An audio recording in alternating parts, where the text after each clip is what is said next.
keeping well. I'm going to do another look through the Encyclopaedia Warhammica.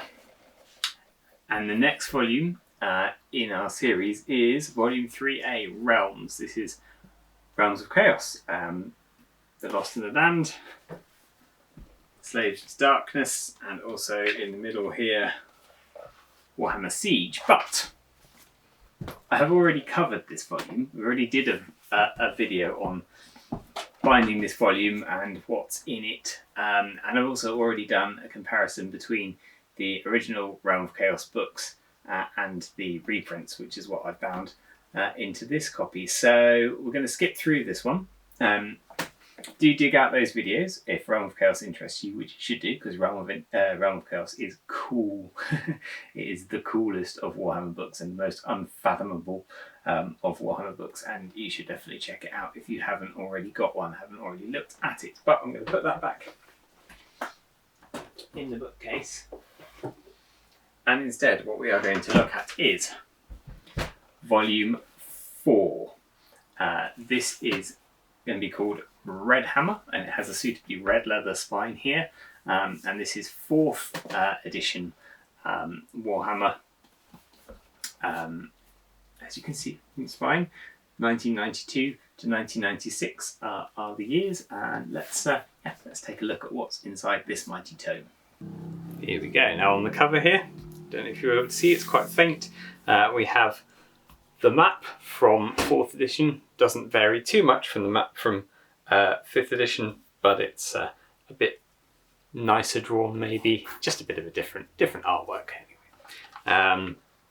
On the inside here, you'll recognise this probably from the cover of Colour of Magic. From this point onwards, I was running out of ideas for internal covers, and I decided that I would make use of my Josh Kirby poster book, because I was reading a lot of Discworld at the time that I was playing Warhammer of these eras, and the two seemed to go hand in hand in my consciousness. So I thought that was a good use for the posters, sticking them in these books.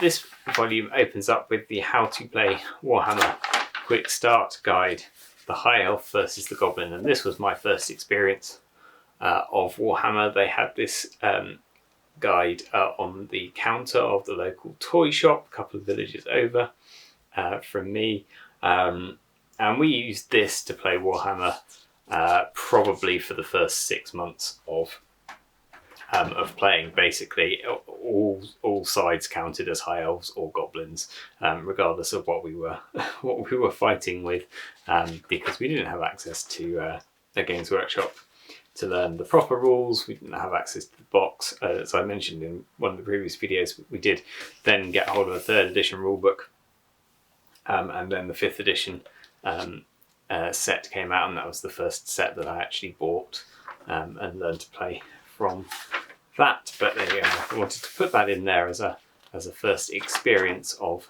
Warhammer Fantasy Battle, and you can see this. The rulebook of the cover of the rulebook for the 4th edition is the same cover as on 3rd edition, and we have some glorious heavy metal photographs here, and then the style of the interior becomes very apparent with these lovely black and white. I think they're Wayne England images, Wayne England and possibly Mark Gibbons as well. And this, of course, is the 1st edition that comes with a boxed set of plastic figures and buildings, and also card versions of bigger monsters and chariots and things. So there's a bit of explanation in here as to what things you will find in that base box.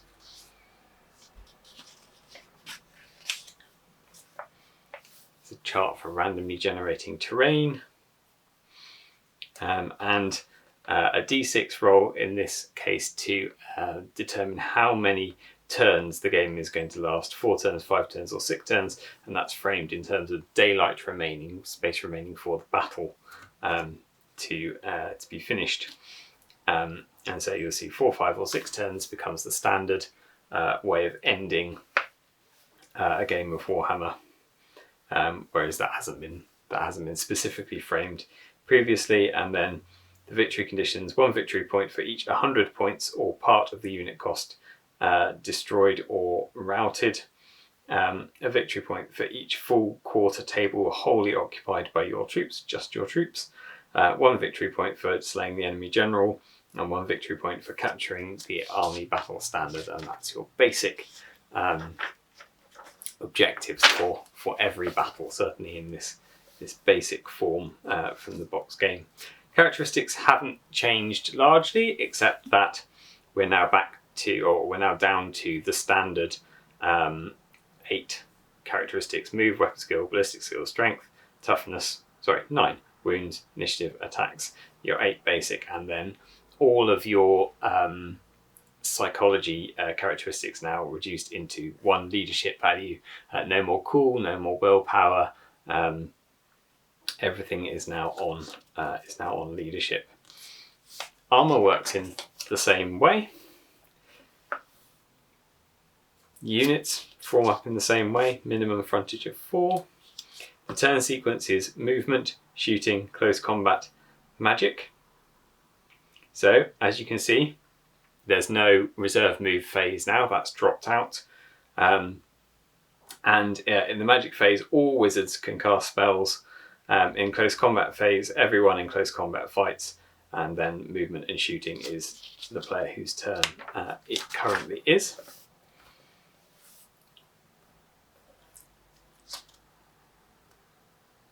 Charging again is double regular movement, and you charge into whichever zone you're nearest. Rallying fleeing troops happens here at the start of the turn. And I don't know, is that...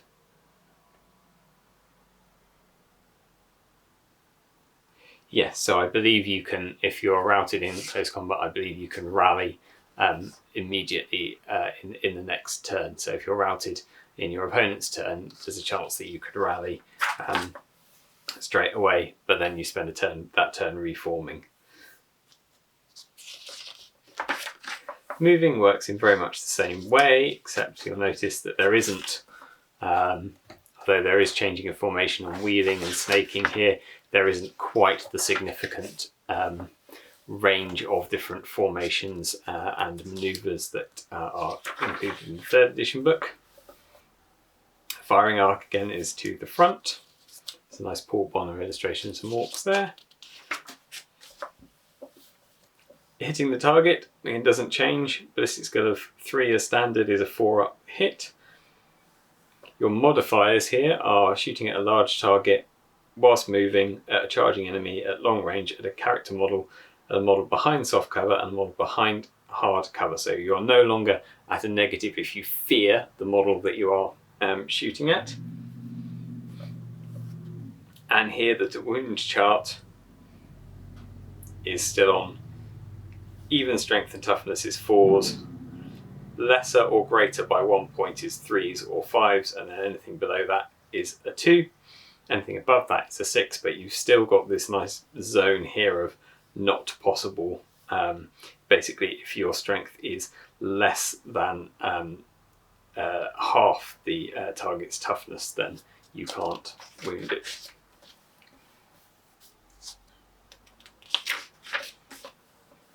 Hand-to-hand combat phase. And this time, we've got the same chart here. So now, if you've got equal weapon skill, you're hitting on a 4-up. If your weapon skill is actually 1 lower than your opponent's weapon skill, you're still hitting on a 4-up. If it's 1 higher, you're hitting on a 3-up, and that's the same all the way down. And you never require more than a 5-up to hit. So it's actually your variation in weapon skill doesn't matter so much in this edition. I think they've very much tried to speed up combats so that they all become dependent on casualties and rank bonuses. And certainly you'll find losers take a break test. There is absolutely no mention in here of pushbacks. That's all gone completely. A a unit either loses and stays where it is, or loses and runs away. There's no free hacks, no following up. Here's all the psychology psychology section. We're looking at panic, looking at fear, looking at terror, looking at stupidity, looking at frenzy, looking at hatred, but this is all massively simplified, all done on the leadership value of your unit, which of course is increased by having a character or a leader in that unit. So characters, that's their basic effectiveness, is boosting the leadership characteristics of the unit that they're leading. Weapons, more or less the same.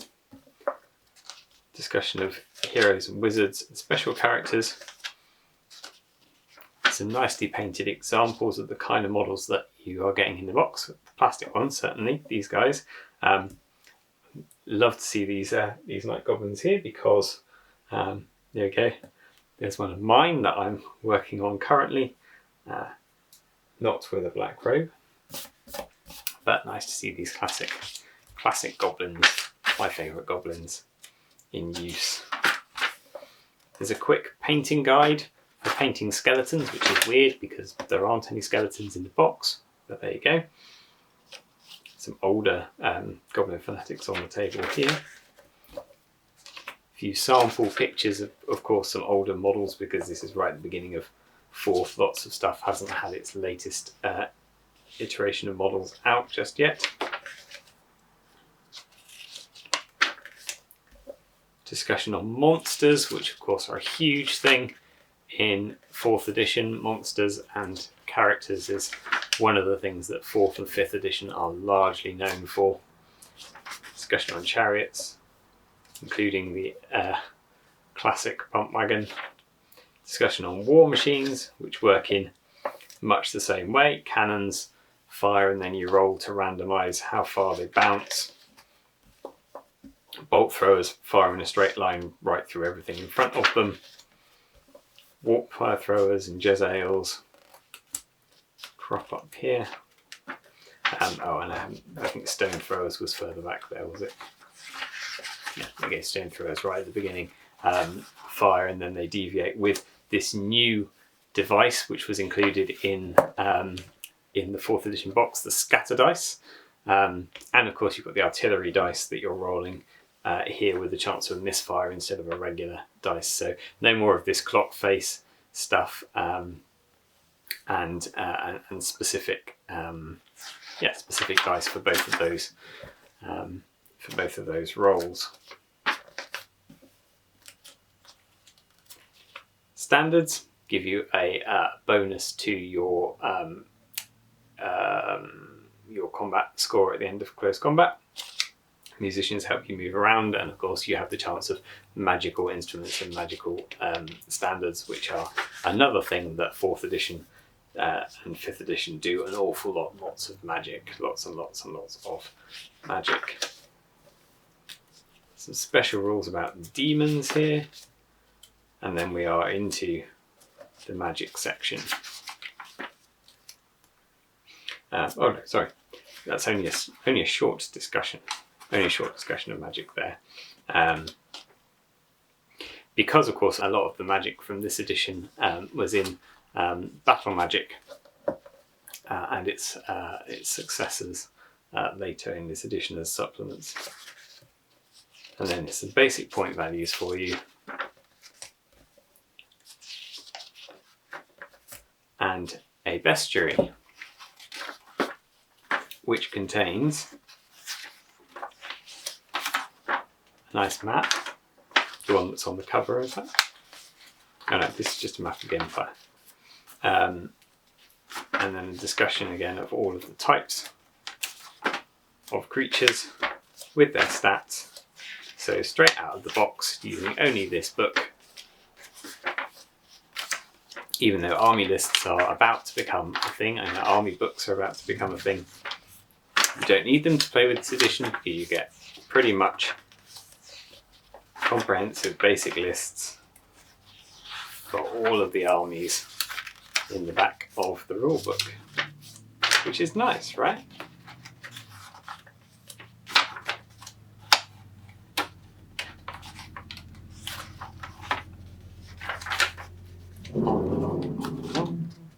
fact, this isn't in the back of the rulebook, is it? This is a separate leaflet, I think, so that you could reference it aside from your rulebook. But it's pretty comprehensive, you know. It goes on quite far, even more comprehensive than I think than the Ravening Hordes list that they produced for 6th edition. A quick summary, and then a selection of fantasy army lists by Nigel Stillman. So you don't even have to think about building armies. You can already play these ones straight out of the brochure. So this really is quite thorough. There we are. And now we get to the end of that and on to the special scenario pack that came in the box, the Battle for Morgthrond Pass. And this, of course, is using the High Elves and Goblin forces that came in the box, plastic ones, along with a cardboard cutout Wyvern, a cardboard cutout Griffin, a cardboard repeated bolt thrower, and Ron the Paunch's chariot.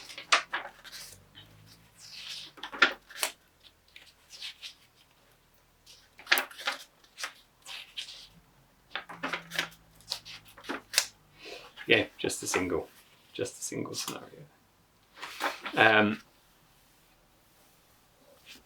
Now this next section of this volume, so that's it for what you get in the main box. Chronicles of War, this came out as a later supplement, and this is basically a collection of White Dwarf articles. So this will be stuff that we've probably already covered or will be already covering in the White Dwarf look-throughs, but in case you didn't have all of that, this is a compilation of some of the most useful articles for 4th edition, including rules for special characters and things that came out in White Dwarf. So handy things if you don't have the whole collection of White Dwarfs to hand. And handy if you do, because you don't want to be digging through years worth of White Dwarfs when you could just be looking through here to find the article that you needed.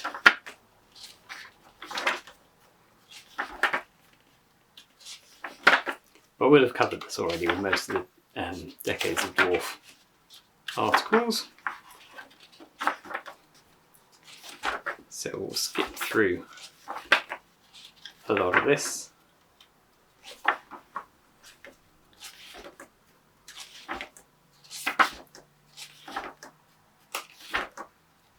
Remember the mighty many forces battle report from last year. That's all in here.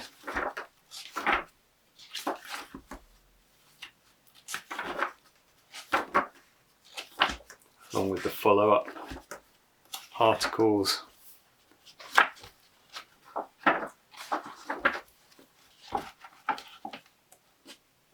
You can see quite a big book. Lots of battle reports in here. And then we'll get on to Battle Magic. So this was the first supplement that came out with the 4th edition, and this includes most of the magic stuff. Very limited amounts of magic in the main box. Despite this being an edition that was very big on wizards and so forth. And this is all now on cards. So whereas previously you were rolling for spells and then spending magic points to cast stuff and rolling if your magic points were getting too low, none of that anymore. This is all now on card decks.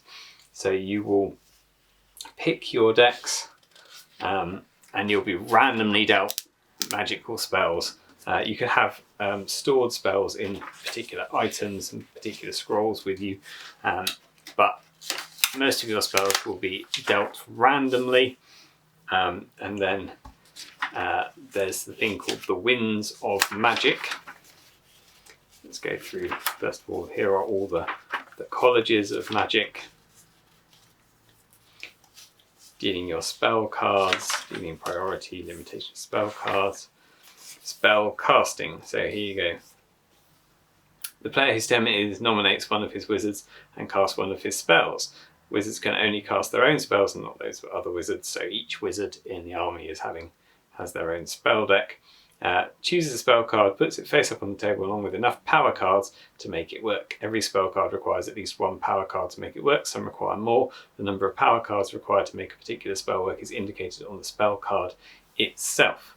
And the power cards are dished out by the Winds of Magic, so you determine how many power cards you're going to get, and then you have to pick from amongst your spells what you want to cast, and then of course you can try and dispel your opponents. So it's kind of a there is dice rolling involved, obviously, but also it's all on a card draw now. So quite a lot of luck, but I guess that makes sense in terms of magic. But also trying to, I think you can keep over power cards from one turn to the next. So if you know that you want to cast a particular spell at a particular point and you want to make sure it goes through, you can save up some of your power cards for that. And the same thing goes with magic items. These are all now not randomly drawn out. You can purchase them, but they're all on cards. So loads and loads of card stock. Suddenly you've gone from books with pages and pages and pages and pages and pages of spells in them, and magic items and things. Although they do cover a lot of those spells in here, summarising all of these spells, but they're also on the cards, so you can play what's in front of you without having to look in a book and check what that spell that you decided to take or randomly rolled did. And then we've got a few suitable magical catalogue pages at the back. And then later on, Arcane Magic came out, and this is a consolidation of magic items and spells that appeared in White Dwarf. So after Battle Magic was produced, there was lots of card stock spells and spell cards and things in White Dwarf, and this collates those. But also, this is a redressing of some earlier spells to rebalance their effectiveness. So if you're playing some spells from Battle Magic, you may find that the wording in the Arcane Magic Compendium is slightly different in order to rebalance them against perhaps more powerful stuff that came out later on. And this also was a box full of loads and loads and loads of cards, masses of card stock, of really thick cards as well, like really sort of, well, not really thick, but not playing card thickness, quite chunky cardboard pieces.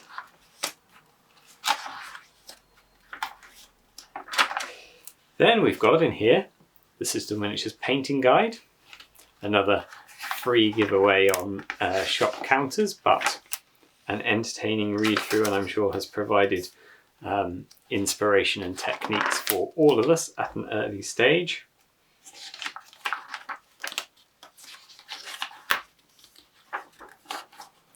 Old water slide transfers. I remember never being able to make head nor tail of how that works. And now we are in the Citadel catalogue. So this, I wanted to include this catalogue at this point, because this is the red catalogue, and now technically this is before 4th edition has come out. I think this is 1991, so I think this is the year before the 4th edition rules box, main core set comes out.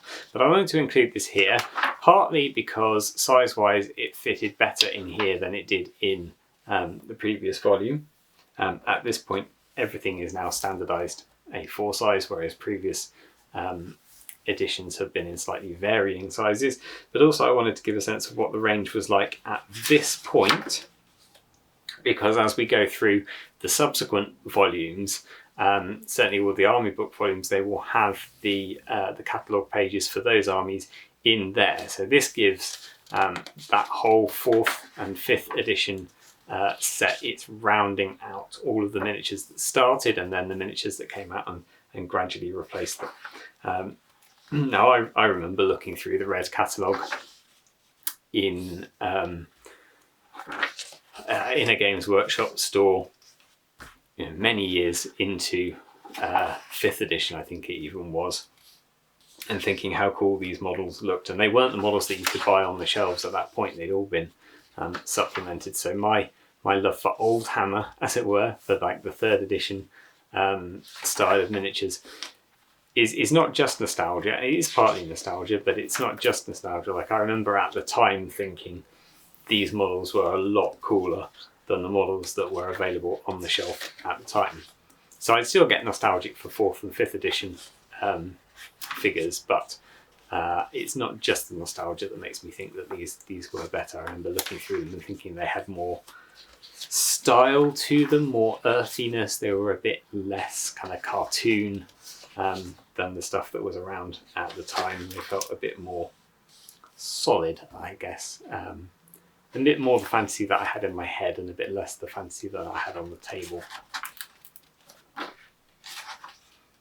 And so I wanted to pick up a copy of this catalogue and get it in here. So many cool things in here. I spent so long going through this catalogue, trying to find mysterious things from across the range. I remember particularly looking at the old Lord of the Rings stuff, and I had not this version of Legolas, I had the later version of Legolas and Gimli, but thinking that these versions were very cool. And these pages are captivating me a little bit at the moment, these Knights and Heroes of the Empire, because you may know, for a little while ago I did a Citadel Combat Cards paint set. So I got my hands on all of the Orcs and Goblins from the Goblinoids Combat Cards set, and over a long period of time painted them up to match the cards, and I've now got that framed on the wall of my studio. But I thought, just recently talking with some friends at Bring It Ed, and looking at the models that Foundry re-released at Bring It Ed, thought, do you know what? A lot of these warriors from the Warrior deck, the purple deck, are still in production at Foundry.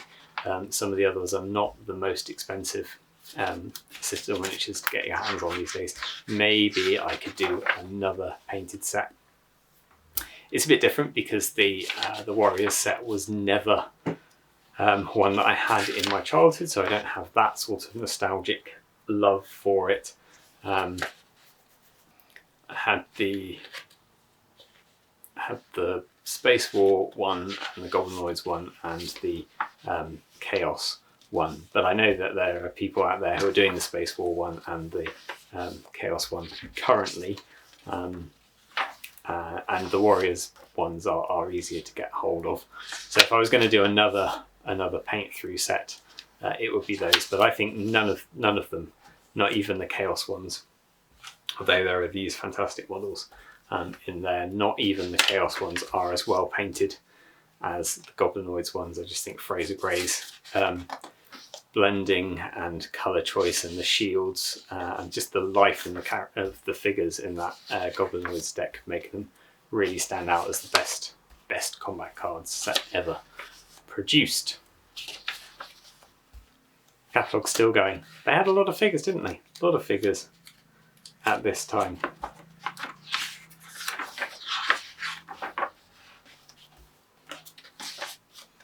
Makes my own little Oakbound catalogue feel really, really slender by comparison. But hey, they had a big team of sculptors and mold makers doing. Oh, lovely. But not the Jez Goodwin one, sadly. Yeah, they had a whole team of sculptors and casters working on this full time for many years at this point, so of course they had a big, lovely big range. It wasn't just me trying to do it in my spare time.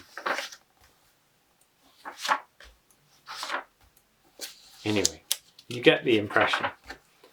It's interesting looking at some of these figures, like, for example, the Screaming Skull catapults. And in fact, the plastic skeleton set that was available in the 3rd edition that came out as the Horde, they lasted a long time, good long time, before they were finally supplanted. Some things in this catalogue stayed in production a lot longer than other things. And there's some Blood Bowl stuff.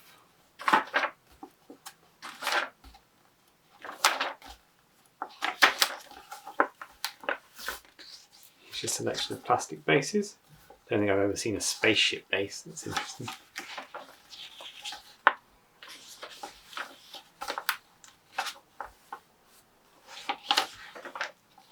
Oh yeah, there you go, the Skeleton Army. And if anyone has a couple of these wheels off Skeleton Chariot, I'm looking for some for my Screaming Bell.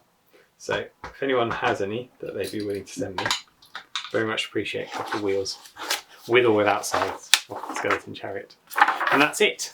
There we go. There's the luggage sending us off. And on the back here, got the 4th edition crib sheet, quick reference sheet. So there you go. That is volume 4, 1992 to 1996, the volume that I'm calling Redhammer. Did we see that? Let's have a look. Let's have a look through some coloured pages. See if we can find...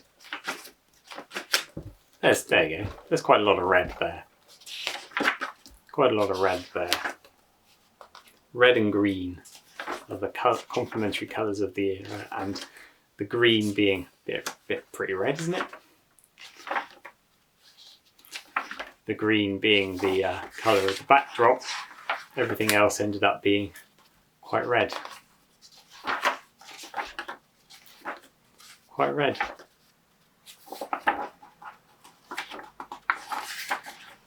Let's find one more page as an example.